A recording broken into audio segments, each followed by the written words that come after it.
Okay, so today be showing you guys how to do a boost leak test without a boost leak test apparatus, which is technically, you pull the charge pipe off right there and you run a cap over it with a coupler, and it'd have a Schrader valve where you can fill it up.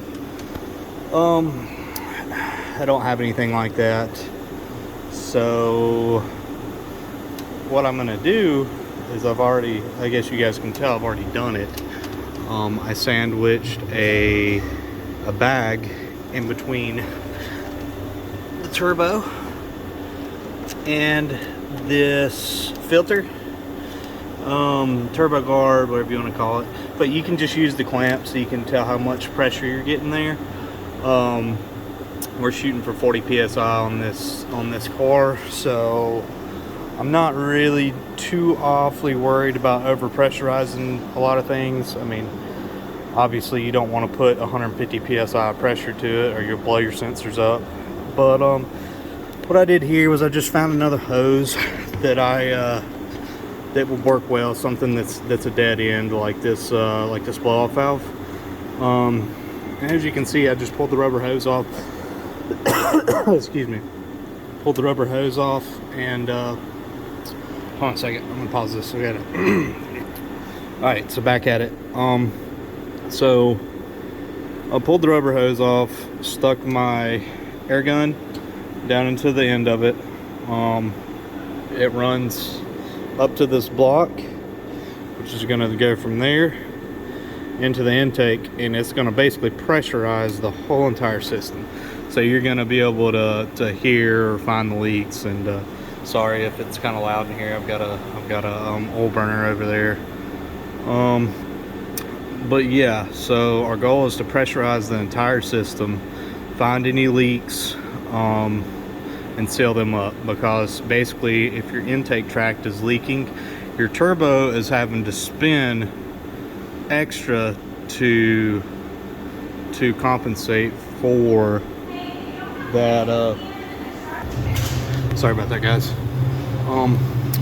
So basically with the air leak, leaking coupler or whatever, the turbo is going to have to spin more RPMs to flow the same amount of air, which the wastegate is referenced off the intake or wherever have you. It's got to hit a certain PSI for it to open up the wastegate and start dumping. So if we have a leaky charge system, the turbo is going to have to spin more, and the more the turbo spins, the more back pressure per PSI you're going to have. So more back pressure equals less horsepower. So we want the turbo to spin as effortlessly as possible and get as much free horsepower as we can. But watch, so now that we've kind of gone over the theory, so this one's never been tested before, so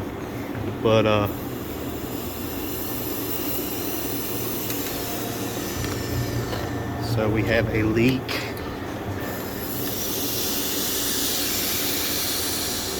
Pretty serious leak down here. And honestly, you can see the pressure building up.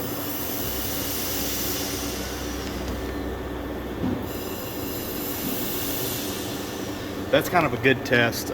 If it gets to the point where it starts building up pressure on that bag, you can visually kind of have a representation of, yes, it's either building pressure, or no, it's got a big enough leak to where it's not building pressure. Severe leaks, you'll see the bag won't even fill up. But yeah, that's just kind of a quick down and dirty boost leak test without a boost leak tester. In this case, you just need an air compressor, air nozzle, a hose, and a big enough ziplock bag or any kind of freezer bag. All right, guys. Thanks for checking it out. Give me a like and subscribe, and I'll try and start posting some more knowledge.